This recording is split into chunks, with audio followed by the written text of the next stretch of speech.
Geek Therapy Radio.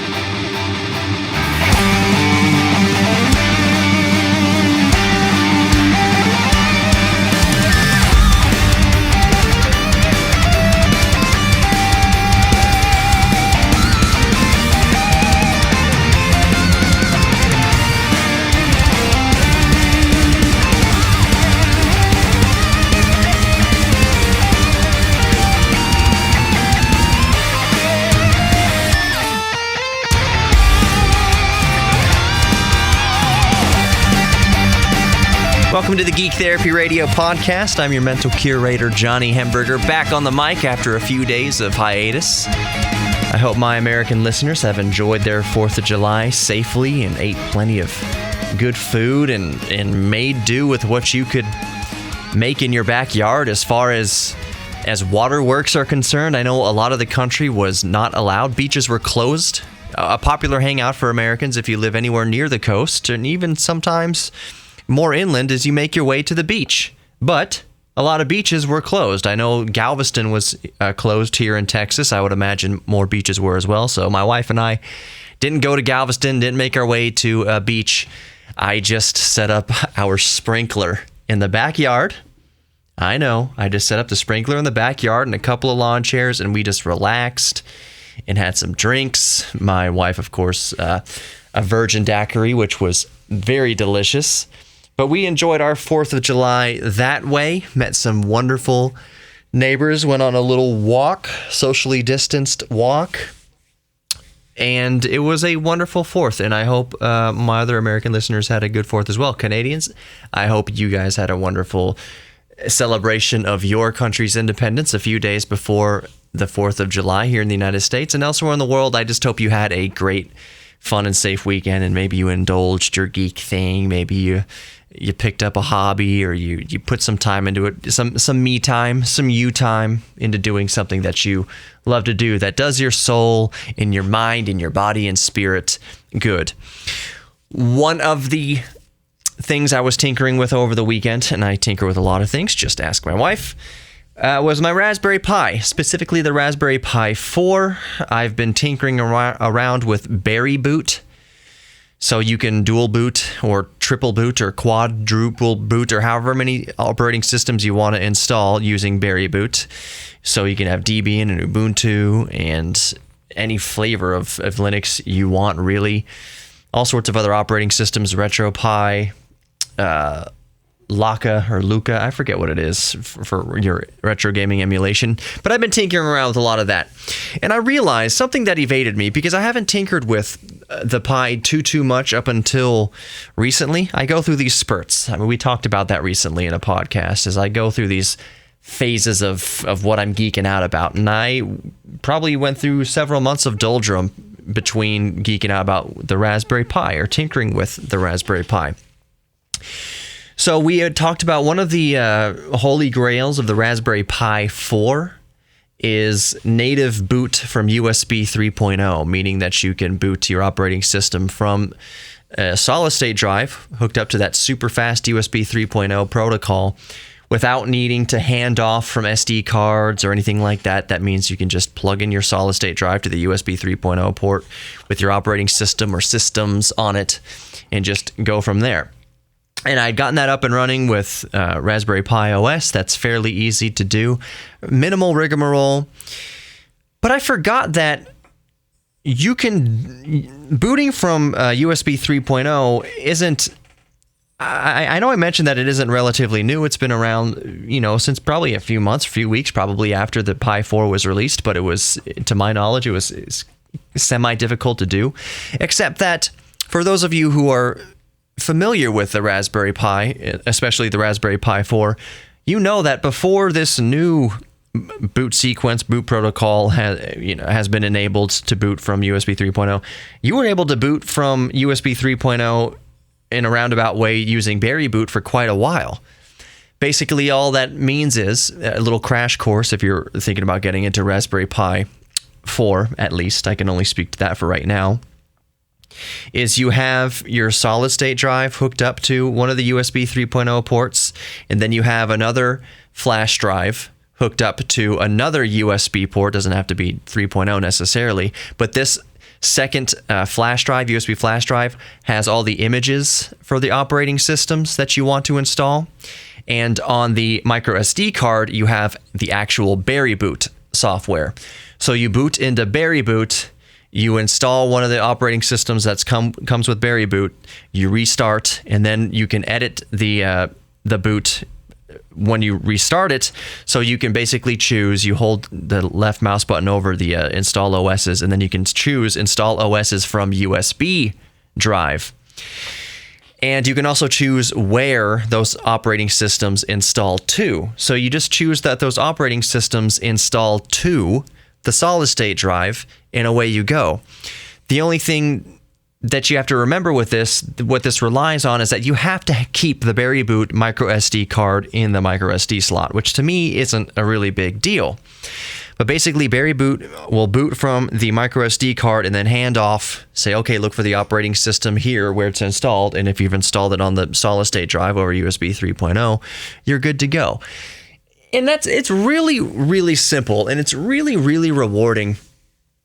I'm going to move away from Raspberry Pi here in a second, but before I do, I just wanted to mention I still have a huge soft spot for the Raspberry Pi Zero.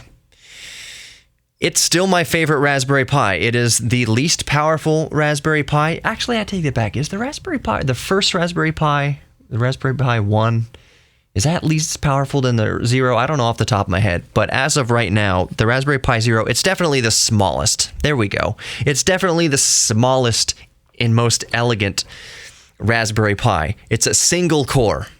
In a world where dual core is considered underpowered these days, in a world where quad core is the minimum, and then you go to 6 cores and 8 cores and 10 and 12 and 14 and 16 and 18 and 64 core Threadrippers, 128 core Threadrippers.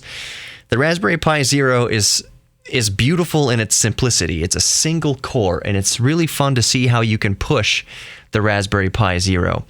I've successfully overclocked my Raspberry Pi Zero. I believe it's at, I think I have it at 1100 megahertz. I had to do an overvoltage. You do have to put a little heatsink on there if you want consistent performance. But I do have my Raspberry Pi Zero overclocked. I have the GPU overclocked as well. The RAM overclocked a little bit. It's very simple to do. There are forums on it. There's community guidelines on it. It's how-to guides. It's super, super simple. You just edit the config sys text file, or the config text file. Super easy to do. You add a few lines of code there, add a few parameters there. I don't know if you call it code. It's not really code, really. It's just definitions, basically. And I've got my Pi Zero overclocked, and it runs.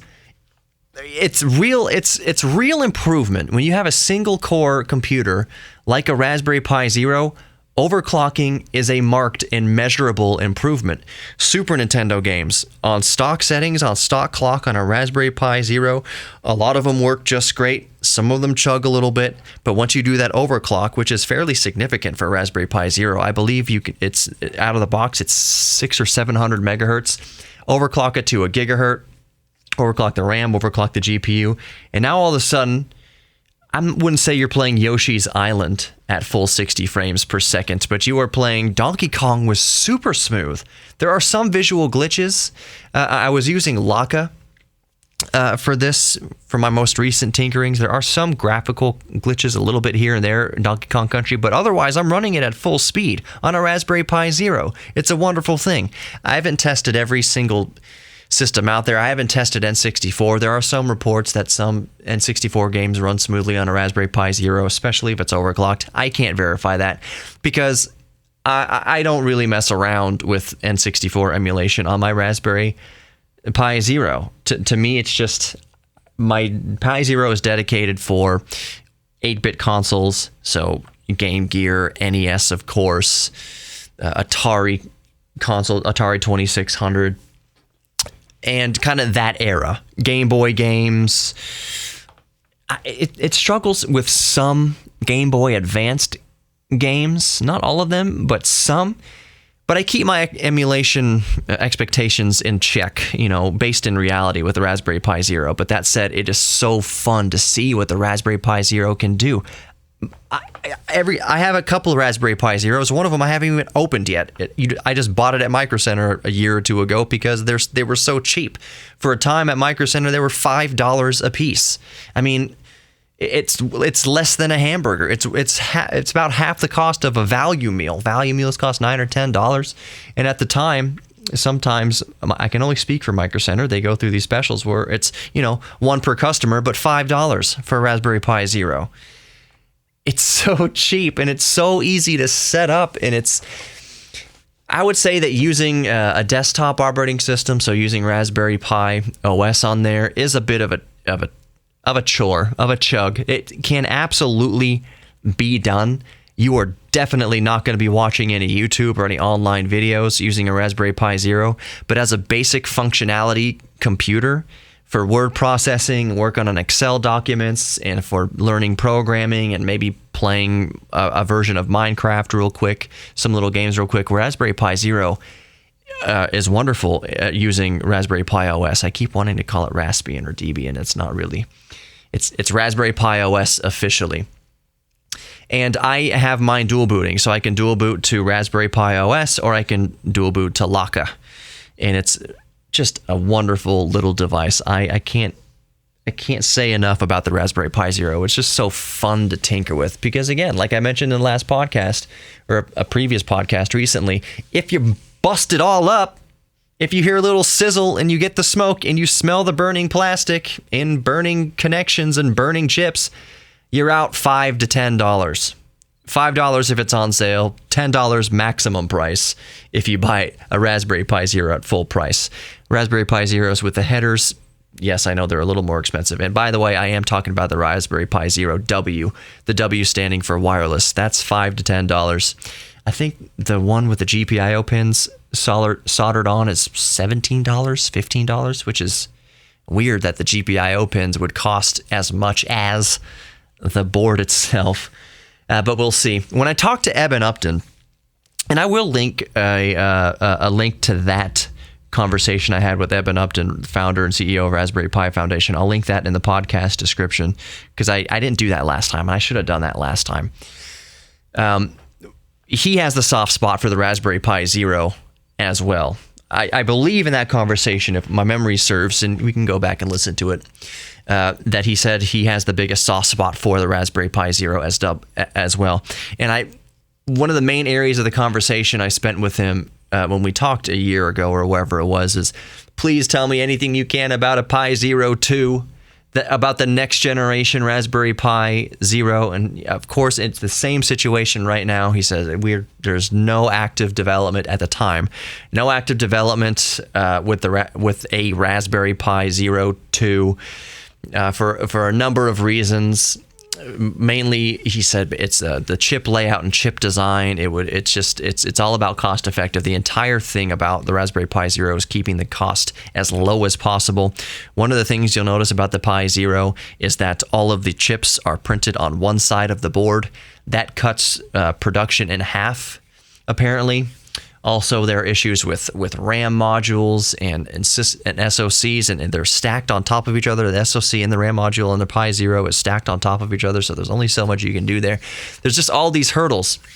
But that said, as is customary with the Raspberry Pi Foundation, they do not usually allude to products coming out in the future. That means that, of course, the CEO, Eben Upton, would be tight-lipped about a Raspberry Pi Zero 2 if one was ever even in the works. The Raspberry Pi Foundation would not mention it. They would only mention it when they were coming out with it. They would only mention it at the time that they had an official release date. They like to surprise us with these things. They did the same thing with the Raspberry Pi 4. Surprise! Here's a Raspberry Pi 4. You can buy it in a few months or whatever it was, which I like. But at the same time, when I had Eben Upton on the line, please, everybody loves the Raspberry Pi Zero. You say you love the Raspberry Pi Zero. Can you please tell us about a Raspberry Pi Zero 2? I said, just make it even a dual core. Just even a dual core Raspberry Pi Zero. And of course, that's me just wishful thinking. That's a lot easier said than done. You have to source an ARM processor that's dual core and all of this stuff, all this reworking. And he said, yes, they could do it, but the cost would go up, which is the complete antithesis of what the Raspberry Pi Zero is supposed to be. So, yeah, you could have a dual-core or a quad-core single-board computer, possibly this similar dimensions to a Raspberry Pi Zero printed on both sides of the PCB, possibly. But there's no way they could sell it for $5. There's no way they could sell it for $10. To me, personally... And I just thought of this, right off the top of my head here. I'll mention real quick that the Raspberry Pi Foundation they have mentioned that they are officially going to be manufacturing the Raspberry Pi Zero until 2026. So there's still 5 to 6 years left in manufacturing of the Raspberry Pi Zero itself. That's not a huge incentive for them to offer a Raspberry Pi Zero 2. But what just came to my mind is when Mr. Upton said that they could not possibly manufacture a single board computer the size of a Raspberry Pi for $5 or $10, that it would cost more, probably double. I'd pay it. I'd love to see that. If there was a Raspberry Pi Zero 2 that was quad core, maybe dual core, maybe had 2 gigabytes of RAM, possibly 4 gigabytes of RAM, but had the same basic dimensions as the original Raspberry Pi Zero, which it was just printed on both sides of the PCB, and they wanted to sell that for $20 or $25, I'd be all over it in a heartbeat. And so would many thousands of Raspberry Pi users. My argument, and maybe I'll try to get Mr. Upton on the show again here in the near future, is I'm all for Raspberry Pi 2 if it's twice as expensive. If it's twice as powerful and twice as expensive, if you can keep that same form factor and just print to both sides, yes, if the manufacturing price goes up, I think there's a lot of us that'd be willing to pay $15, $20, $25, maybe even $30, maybe even $50 for such a device. If you could keep the exact same form factor and then have a quad-core processor and 2 to 4 gigabytes of RAM, and sell it at a little bit of a premium to a Raspberry Pi 4, which starts at $35. Let's say the Raspberry Pi 2 starts at $40. I'd be all over it. And I think thousands of other Raspberry Pi enthusiasts would be all over a Raspberry Pi Zero 2, even if it was 2, 3, 4 times as expensive as the original Raspberry Pi Zero. I think what we're after is the form factor and the novelty of that form factor and pushing that form factor to its absolute limits. And it would still be a cheap computer. At the end of the day, even if it did cost $35, $40 for what you're getting, that's still a very cheap computer that would be capable of a lot of different functions that we've come to fall in love with the Pi over. And I know I said I wouldn't talk about the Raspberry Pi much further, but we get fired up here on Geek Therapy Radio. I get fired up about this, and it's frankly fun to talk about. So let's move the show forward a little bit, and I want to talk about my current albatross. Albatross meaning big, lumbering, hulking bird that needs a lot of space to take off, and it's hard for it to fly, and it doesn't seem like it can fly, and eventually it flies, and it's a very difficult task, is basically. When somebody says, oh, this computer problem is my albatross, it means it's slow going and clunky to get off the ground, and it's just you're eating yourself up alive trying to fix this problem. So my current albatross is my car, not the Delorean. I took the Delorean to work today because my wife needed her car for something great, which I'll mention later. Maybe I'll keep it private. Who knows? Our baby's doing great. That's all I'll say about that. Our baby's doing great. Very thankful for that. But my wife needed the car. So my daily driver, for those of you who don't know, is a 10-year-old 2010 Audi S5. The reason I wanted that car, just briefly, 4.2 V8, so a small block, naturally aspirated V8 with a 6-speed manual transmission, 3 pedals, clutch. in the drive select. But the main thing was that it was a naturally aspirated small block German V8 with a 6-speed manual transmission. That is super rare setup nowadays, and they won't be making a whole lot more of those in the future, and replacing that with smaller engines and forced induction. So you have a V6 basically with superchargers now, which is great. Those engines are a peach, but you're not going to see another V8 Audi S5 anytime soon unless something changes. But that's my daily driver. Anyways, it's sitting in my driveway right now, completely immobile. It's my Albatross, and I'll tell you what's going on with it because maybe somebody out there might know.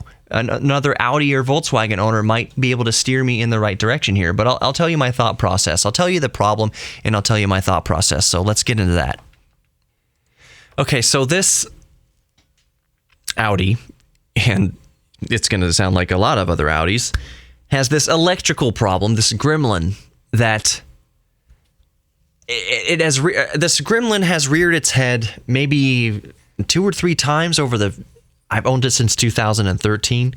So over the past 7 years, there would be a handful of times where I'd be cruising down the road and all of a sudden the car would go into limp mode. And the dashboard is flashing like Las Vegas. All the lights and the airs and everything are coming up just like a Christmas tree. Just off and on, off and on, off and on. The car's like lurching and chugging. And since everything is controlled by the computer, like the hazards are barely working. I can't get the headlights to turn on or off. I can't do hardly anything. It's just... And then I'd get it home and I'd park it and I'd turn the car off and I'd turn it back on, and it's like nothing ever happened. It's fine again. It's fine for 2 or 3 years again. That problem never rears its head. It never goes into what I call disco mode or Las Vegas mode. For 2 or 3 years, nothing, just fine. And then 2 or 3 years later, it would go into this out of nowhere, this kind of limp mode where everything's going into Las Vegas mode, shining lights and neon lights and flashing, everything's going crazy. Like, what are you doing, car? What the heck is going on here? So, and then it would go away for another couple years. So last year, my starter officially went out. I've talked about it on the show. The starter in a 2010 Audi S5, and I imagine the same B8 chassis model S5s, you can't just change the starter yourself on a weekend, on a Saturday morning with a beer. It's so tucked up into the engine that it's an engine out friggin' procedure. I mean, $1,500 to $3,000 is the quoted price to change a starter in a 2010 Audi S5. I didn't do that. I've got my friends at Best Automotive in Kingwood. They helped me out. So visit them if you're ever in the Houston area. Best Automotive in Kingwood on North Park. This isn't an ad for them, but I did want to give them a shout out that they fixed my car and did a wonderful job. Point is, my starter is new. So my car is now sitting in my driveway. When the starter went out completely last year, it exhibited the same faults, the same issue that the car is issuing right now, except for some different factors, which we'll get into in a minute. Basically what that is you put the clutch down, you're in the car with the key, you press the start engine button, and nothing happens. The needles will go left and right. The car will act like it wants to start, but nothing happens. The engine doesn't crank over. And in this case now, there isn't even a click that I can hear. I need to reconfirm that when I get home, but there's not a click that I can hear. Last year, when the starter went bad, I knew the starter was going bad because it was having a tough time cranking the engine over. You could just hear it. It just sounded like the brushes were wearing out on the starter motor, and eventually, the starter just seized and it couldn't work anymore. Got the starter replaced, was working fine, great for a year. Now, a couple months ago, my car did the same thing for a day. I got it home after work. I went out the next morning to start it. You hit the start button with the clutch depressed, just like normal. The gauges go just like they do when you normally start the car, but nothing. Just nothing happening. You disconnect the battery for a few minutes, connect the battery again, and everything's fine. It starts up again. Except this time, it doesn't do that. This time, I have struggled with it for the past few days over the weekend. In between tinkering with the Raspberry Pi, I would have the Raspberry Pi installing an operating system. Then I'd go out to the garage and work with my Albatross Audi right now. And I even bought a new battery for it. That is not the issue. I thought, okay, well, these kinds of cars are super finicky with the battery. Even if the battery would be good in any other car, and a car like an Audi S5, if the voltages aren't just right, like if it's measuring internal resistance across the battery that isn't just within parameters, even though you're measuring the voltage on the battery, 12.8 volts, it's perfect, it still wouldn't let you start because it needs the battery to be just perfect. And it's not like BMWs, where BMWs, if you put in a new battery, you have to reset the battery counter or whatever, reprogram the battery. It's not like that. With Audis, it's just drop a new battery in there and it should be good to go. So I dropped in a brand new battery, charged up the battery at just a perfect 13 volts. Awesome. 13.1 fully charged volts. Went to start the car. Nothing. Just nothing. The gauges go up, the car lights up like you're about to start, everything good to go, the radio comes on, everything good, and it just doesn't crank. It just doesn't crank. So that's the state of the car right now. That's why I took the DeLorean to work today, which is good because I had just installed the new radiator fans onto the DeLorean, and it was a good this is going to be a 30-mile round trip kind of good test to break in those cooling fans. And the DeLorean did great. It was fine. But so here's where I'm at with the Audi, and I'm sharing this with you because it's Geek Therapy Radio, and we like to think through problems and try to solve problems. And one of the things that I've learned, especially with car issues, because it helped me with putting the cooling fans on the DeLorean, is at some point you need to just like mixing music or any kind of artistic endeavor, you need to get away from it.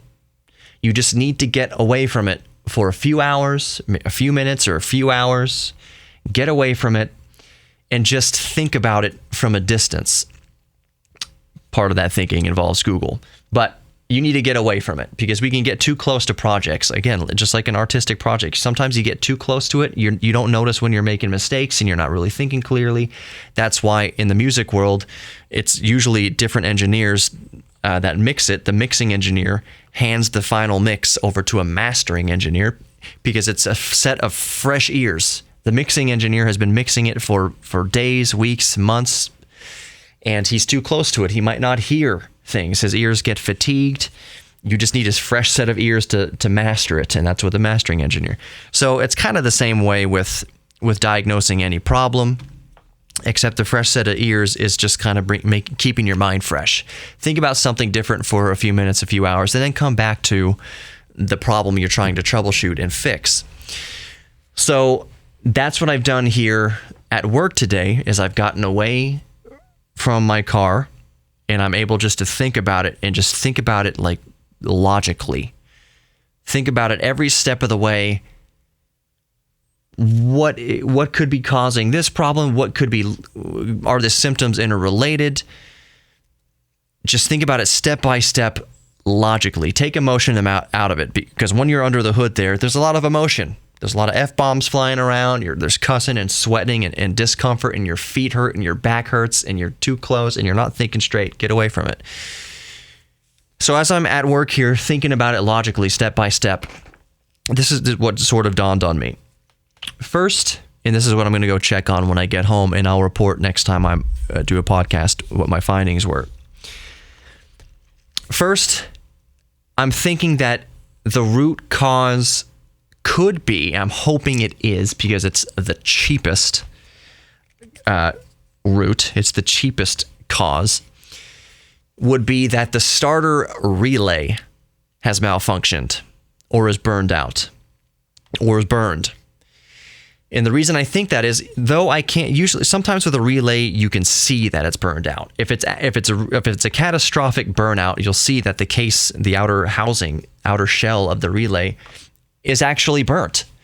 I can't see that with this relay, but that doesn't mean that it's not failed, that there's not a failure in that relay, that the relay is not opening the circuit, that the little charge that goes to the relay to open the circuit to the big charge, that function can be broken or stuck regardless of whether it looks visually burned out or not. And the reason why I'm hoping that the relay is just malfunctioned or burned out is that the bad starter, when I had that bad starter, and the starter will begin to fail before you know it's starting to fail. The starter is going to draw more current before it ever shows signs that it is burning out or that it is failing. So while as the starter started to failing, it's drawing more current to crank over that starter. And at the end, especially those last few months of that old starter where it was just a hard cranking, even with the new battery, that it was drawing so much current through that circuit that the starter relay must have been under increased stress. And so I'm hoping that, remember that this problem was intermittent before now, where it's actually completely just won't work at all. I'm hoping that relay has just been put under so much stress, or hopefully I can check the fuse, the relay, the fuse that feeds the relay circuit. It's a 35 amp fuse, fuse number 16 on the driver's side fuse compartment on the side of the dashboard. I'm going to check that relay circuit, and one of the ways you can do this is the relay module is interchangeable with other modules from other systems in the car. And one thing you can do is take out the suspected bad relay module, put in the adjacent module that fits that's the exact same type of relay, not just any willy-nilly relay, and put that in there. And if the car starts, you know that, hey, it was that relay. And it's a $20 relay or whatever it costs, and that's just the root of my problems. Another way to test this, to troubleshoot and eliminate possibilities, is that it could be a possibility that there's a problem with the new starter. It's unlikely that this is a problem, but it still could possibly be it. And you can jumper the starter. You take out the starter relay and make it have a little jumper cable, not a jumper cable, but it's like a computer jumper. It's just a little wire that you can just basically complete a circuit, just two bare ends of a wire, and you just touch them into the relay in the, I believe it's the 30 slot and 87 slot of the relay, and that will send all the juice. That'll open up the starter relay circuit. Just the starter circuit, and start cranking the engine over.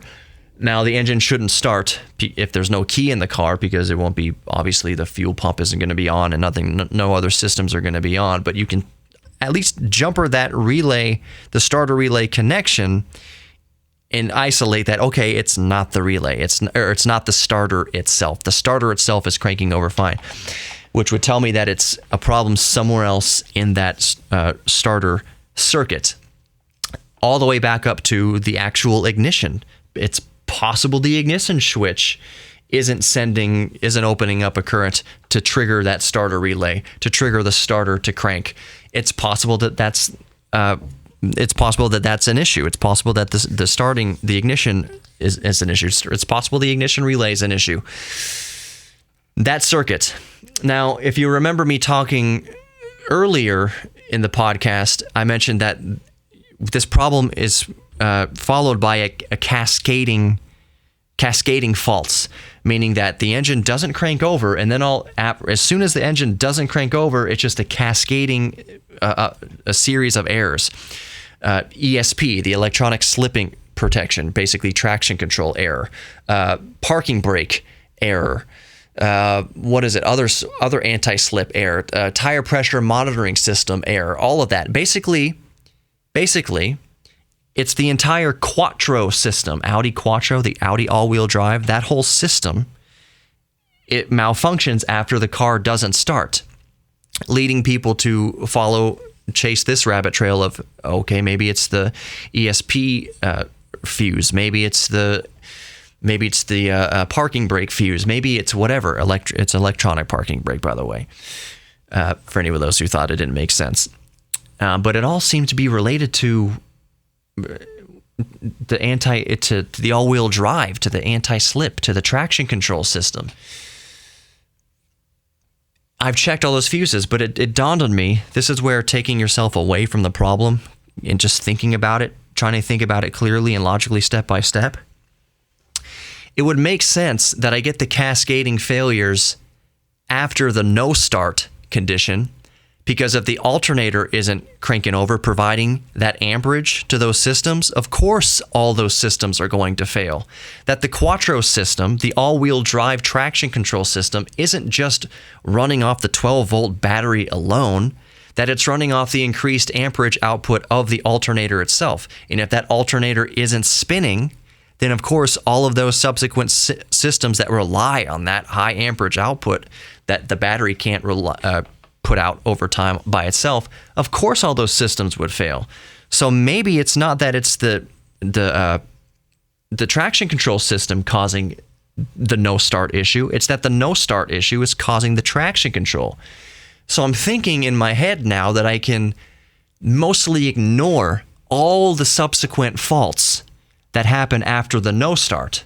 Because after the no start, all those systems are basically saying, I'm not getting enough voltage to do these things, which would make sense if the alternator isn't providing that voltage and that amperage to the rest of the system. So I think in my mind, in my clarity of distancing myself from the problem, at least theoretically right now, I've isolated the issue to the actual starting system. And I will confirm this if I can go home tonight and put those jumper leads across the starting relay and trigger the starter to crank over. I'll know, okay, it's something here, and it could just be this starter relay. That's the cheapest option. I can push start the car just fine. When this condition has happened in the past, I can push start the car just fine. I haven't tried that yet in this current condition, but it's the exact same condition it was exhibiting earlier. I have no doubt in my mind that the car would start just fine, push starting it.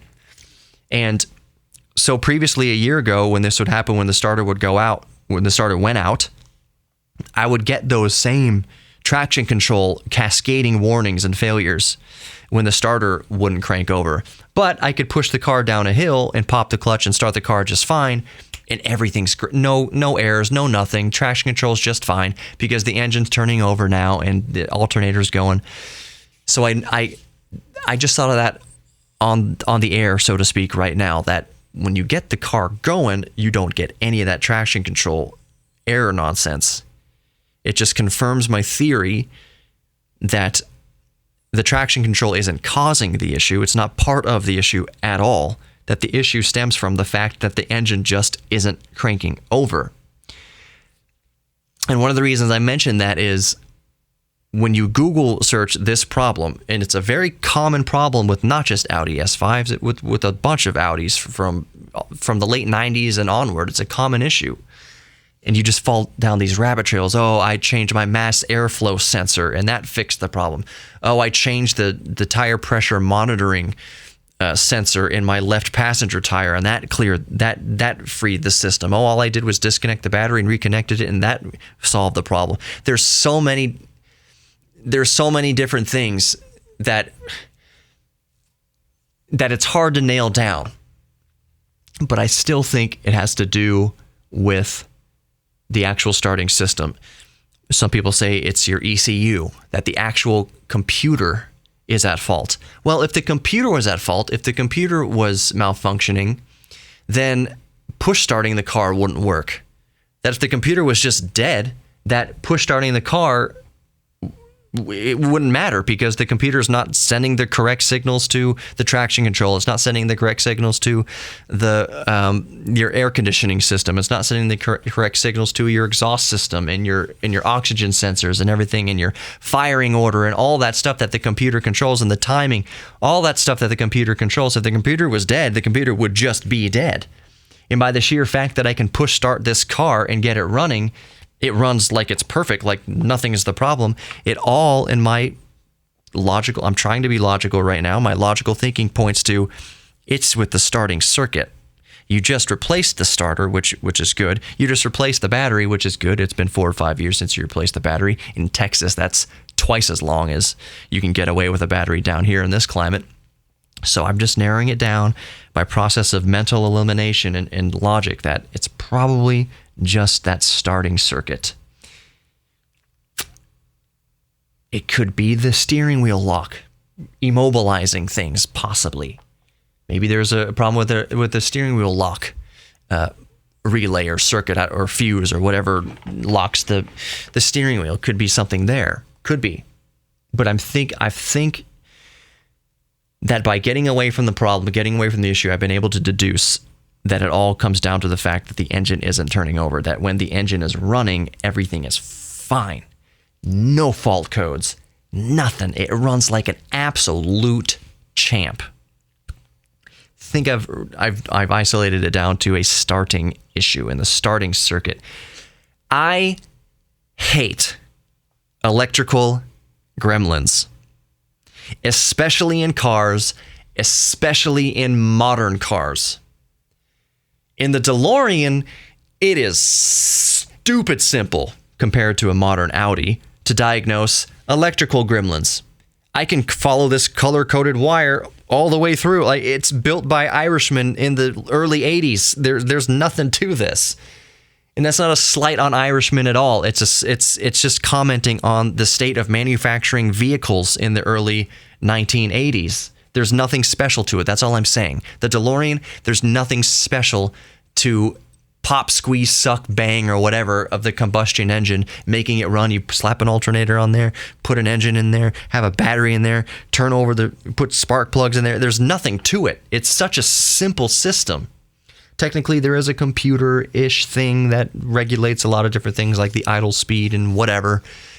But it's very, very, very much more simple than a modern computerized car where every system, there are so many friggin' fuses. There are dozens and dozens of fuses in this 2010 Audi S5 versus how many does the DeLorean have? 18 fuses maybe? Something like that. That's it, and it's all in one spot mostly. The Audi, you've got a few dozen fuses in the trunk. You've got a few dozen fuses on the left side of the dashboard. You've got a few dozen fuses on the right side of the dashboard. You've got a few dozen fuses between the firewall and the engine compartment, that's where the ECU lives. And I've checked the ECU. People say, oh, check their ECU because it could be just sitting in a pool of water if it's not draining correctly. Well, that's not the case. I can see right through the chamber there. It's dry as a bone. It's fine. That's not the problem. The ECU itself looks great. It looks brand new. There's no problem there. There's just so much to modern cars that makes me pull my hair out, and I'll be so happy. I'll be 10 times happier, I think, when I fix the Audi than when I fix anything on the DeLorean. At the most issue that the DeLorean will cause, like the biggest burden that any old car will cause, is that sometimes it's a pain in the ass to get to something. Let's say if you have to change there's a couple spark plugs in the DeLorean. I know that you have to remove the air filter and I think the throttle body. I got to double check on that. That the spark plugs for cylinder 1, 2, 3, and then I think it's 6 is easy. Those 4, but those 2, there's like 4 and 5 or something like that. Cylinders 4 and 5, changing the spark plugs, you have to remove a couple things. But it doesn't matter. All I'm saying is in an old car, once you know what the problem is, you can find the problem a lot faster, and then fixing it is easier mentally. At least you have a better roadmap of how to fix it. Versus in a modern car that's so computerized with so many wires and so many fuses that you just pray that you don't have an electrical problem. That you just pray that it's not some gremlin, that it's not a friggin' mass airflow sensor that's turning your car into an immobile brick. If something was wrong with a DeLorean sensor, I would jam a paperclip in there and drive it happily. You can't do that with a modern car. You can't just go jumpering things and drive it around like nothing's the matter. There's so much. It's so stupid. It's so stupid. It's like you're getting on an airplane and the pilot says, "Sorry, we can't take off because one of the cushions in row 6 is a little bit less soft than the computer is used to. So the computer has shut itself down because the cushion isn't soft enough in row 6 for your fat butt. That's what modern cars are like. And it's ridiculous. And I hate electrical issues in modern cars. Yes, changing the fans in the DeLorean was a pain in the butt and took me probably 7 or 8 hours because I've never done it before. Going back and doing it now, I could probably do it in about 3 hours now that I know exactly what I'm doing. Pain in the butt, lots of gnashing of the teeth and wailing and crying. But at least it was straightforward. At least you could see exactly what needs to be done. You could see it clearly. It's like seeing the top of Everest on a clear day versus not being able to see the top of a hill on a foggy day. It's kind of like it'd be easier to climb Everest because at least it'll be hard, but you can see the top, you can see the goal versus a little hill. I don't know what's on top of that hill in the fog. What's up there? Could be a bunch of bears up there ready to attack me. Bears with chainsaws for arms. I can't see up into the fog. I don't know what's up there. It's not clear to me what path. And especially with electrical gremlins in a modern car, that's what it is. Oh, a squirrel chewed through this wire that runs to the back passenger seat map reading light. And since that one light is off, it's throwing a code for the computer that says we can't drive the car because the rear vanity light isn't working. Stupid. You mean I can't get to work? You mean my car is immobile because of some stupid error that has nothing to do with the engine running? I'm hoping that I don't have that type of problem with my 2010 Audi S5. I'm really hoping that I can just boil it down to that starter relay or the starter circuit. Everything in my gut, in my logic right now is telling me that that's the issue. And that's what I'm going to go home and work on when I get done here at work today. And I will let you know how it goes. I'll be happy to let you know because I want a happy ending to this and I want to fix it. And I don't want to bring it to the Audi dealership and I don't want to waste time of Aaron over at Best Automotive with this stupid issue if it's something that is easily fixable on my end. I know for darn sure if I brought it to an Audi dealership, I would get $3,000 into it and they wouldn't find a problem. I mean, I'm not confident that would happen, but I just wouldn't be surprised if they quote $3,000 and it winds up being an $18 relay. I just wouldn't be surprised. I wouldn't be surprised if any shop. I wouldn't be surprised if I gave it to Aaron at Best Automotive and he said, "Man, I've spent 20 hours total on this and we just can't crack it. We don't know what it is." Because that's more often than not, that's what happens. Even at private shops with electrical gremlins like this. We're testing everything. Everything looks good. What is this? And it turns out that the rear cigarette lighter or something, rear USB jack is only outputting 1 amp. And that causes the whole car to cripple. Stupid. But anyways, I'll let you know how that goes. On the way out here, I'll just tell you that penguins can shoot poop 4.5 feet out the back of their butts. They do that when they're brooding. At least this certain species of penguin. What species of penguin? A brooding penguin in its nest. Basically, what they do. What? It doesn't say what species of penguin this is. I'm on Ars Technica, of course. I can't. What is this? Doesn't matter. You know what? The pertinent information here is that some species of penguins can shoot poop 4.5 feet out of their butts. And the reason why they do that, I mean, I'm a little jealous, I won't lie, but the only circumstance in which they do this is when they're brooding and protecting their eggs or their young, and they don't want to leave the nest. They don't want to go too far from the nest. So basically, they just bend over and aim towards maybe their neighbor's nest and set it over their fence. What is awesome about this, I mean, apart from everything else, is that this is building on some findings in 2003 that won a Nobel Prize in fluid dynamics. Science is wonderful.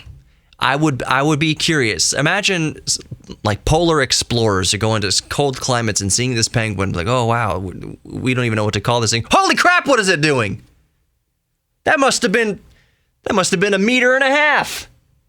That looked about 5 feet. Jenkins, get my notebook. Penguin. We just called it we're calling it a penguin now. Penguin shoots feces 4.5 feet for her queen's honor. All right, I'm getting goofy now. Thank you for listening to this episode of Geek Therapy Radio. Share it with your friends if you like Geek Therapy Radio. If anybody out there owns a Volkswagen or an Audi and has experienced a similar problem and has any pointers for me, please email me, geektherapy@iheartmedia.com, or just go to my website, geektherapyradio.com, and there's a contact form right there. Also on the website is merch if you want a coffee mug or a beach towel or some stickers. Get the stickers are cheapest. Stickers are the cheapest thing on there. Get a pack of stickers and slap it on your notebook, slap it on your car or something like that. I wish I could sell shirts, but with the pandemic right now, there's not many manufacturers manufacturing shirts, at least not the providers for my website, so we'll have to wait for textiles to be manufactured again. Although they can make a towel, why can't they make a shirt?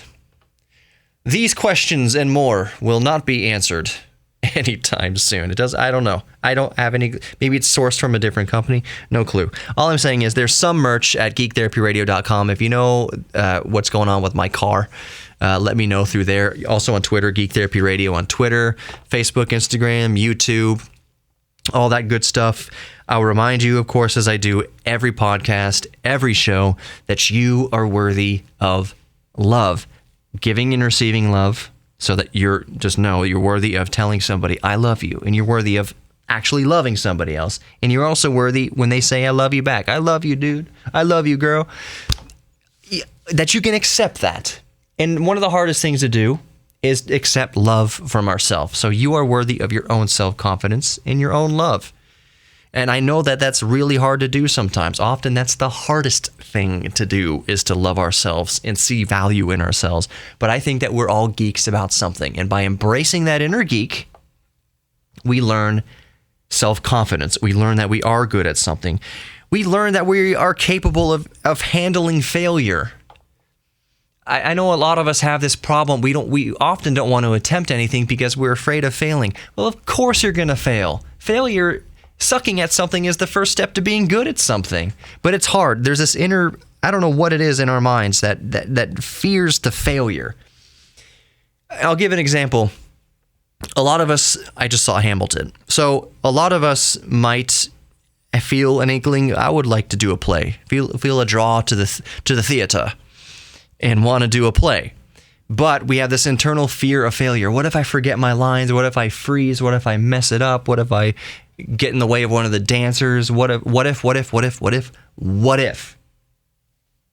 We have this fear of failure. So often our passions, we can be very passionate. We'll watch all the plays in the world.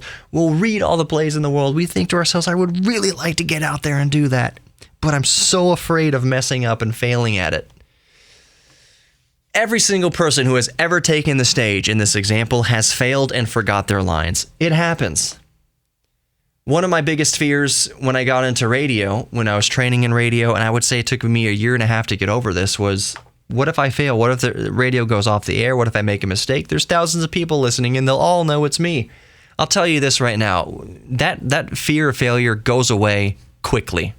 Now, if something goes wrong on the air, if there's a problem and the station's derailing, it's exciting to me. I'm like, wow, this is a change from the usual. How can we fix this? How can I tinker with something here to put the station back on the air? The failure becomes this opportunity to learn something, to get better at something. So maybe if you're doing a play and you're going through rehearsals and you forget your line, even if you forget your line on the stage, one of the marks of a good actor and a novice actor is that if a good actor forgets their lines, they'll improvise.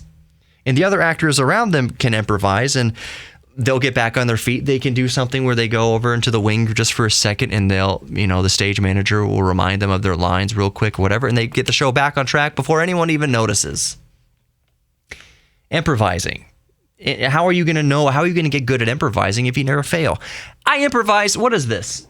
We're getting up to, almost an hour here. I've been improvising for an hour. I did 2 little cuts in the middle of this podcast because I'm recording it while I'm running the radio station and I have to pause just for a couple minutes to run the news here at KTRH. But other than that, it's just vamping and making things up as I go. Not making things up. Not like I'm spouting stuff out of nowhere. And if I do, I'll catch myself on it, and I'll be transparent to you that, hey, I'm speaking to something that I don't know everything about right now. So email me with what the correct answer is, or I'll research it later, let you know, blah, blah, blah. I don't try to put any false ideas into your head. I'm certainly not going to pander to you.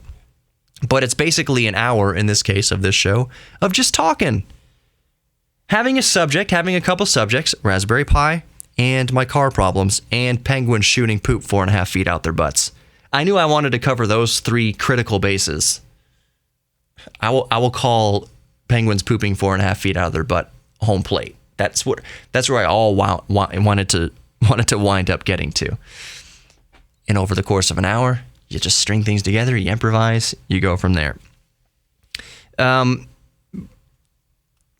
Just saying, don't be afraid of failure. Failure is a part of life. You're going to fail at something even if you don't attempt something. Even if you don't attempt to do anything, you're going to fail at something. You're going to trip sometimes. You're going to walk down the street and trip and fall. Did you fail? Are you a failure at walking? No, because you're going to pick yourself up right afterwards and start walking again. You know how to walk. You know how to walk despite the fact that you are going to trip sometimes. It doesn't mean you're going to forget how to walk or you're a bad walker. The dancers in Hamilton, how many times do you think they fell down? A lot. I was watching, what was the play? Shang Tsung. No, that's Mortal Kombat. But there was a play, Oriental-based play. What was it called? Chang Yan? It was great. A lot of choreography, a lot of dancers, a lot of props. And in one of the dances, they had these frisbees, these cloth frisbees that they're like spinning on their fingers like pizza dough, and flinging it up in the air and doing all these intricate dance moves with this floppy frisbee. And one of the performers dropped theirs. It came back down and it caught maybe a gust of air conditioning or something, and kind of landed 2 or 3 feet away from them. And they kind of leaned over during this whole thing and grabbed it. And they couldn't get it to spin around like a pizza pie at the end. So he just stood there waving it like a flag, spinning it around like a flag, like a rope or something like that. Who cares?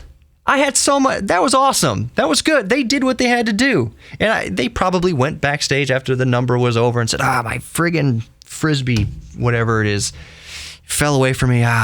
I'll get it next time. Maybe that's the only time that happened. Do you think that person is never going to do another play again because of that one instance of quote-unquote failure? I doubt it.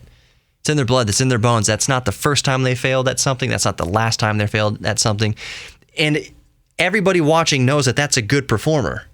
Everybody watching knows that's a professional performer. And what made them professional and expert wasn't that they executed every single movement perfectly. It's how they recovered from a mistake. And I think that's one of the biggest lessons we can learn in life is it's not making the mistake. It's how you recover from the mistake. And when you build up self-confidence, that's all that means is that you're confident that you can get through a mistake. That one mistake won't deter you from your passion. That if you're messing around with a Raspberry Pi and you install the operating system wrong or enter in an incorrect line of code or something and you have to start over, that you don't throw away your Raspberry Pi and think I'll never get this. That the mark of self-confidence is knowing that you will make a mistake and you'll get right back up on the horse. And that's, I think, a good place to be. Mistakes are going to happen. Failures are going to happen. But how do we get up? That's where self-confidence is. That's where the self-confidence comes from. And since we're all geeks about something, embrace your inner geek. Focus maybe your energy into that thing, that activity, that hobby. Fail at it repeatedly. And then see that failure is nothing to be afraid of. Whether it's crocheting or oil painting or watercolors or building Lego sets, and you built this 5,000-piece Lego set and you have 10 pieces left over. These are just extras, aren't they? Whatever your geek thing is, just embrace it, follow that passion, and I think we'll get self-confidence from there. That's one of the avenues we'll get self-confidence. So anyways, thank you for listening to Geek Therapy Radio Podcast. Thank you so much from the bottom of my heart. It's an hour. I took an hour of your time. That doesn't go over my head. I just so appreciate it. I wonder what music I'm playing right now. It's probably something awesome. It'll be linked below with everything else. Thanks for listening. Talk to you guys later.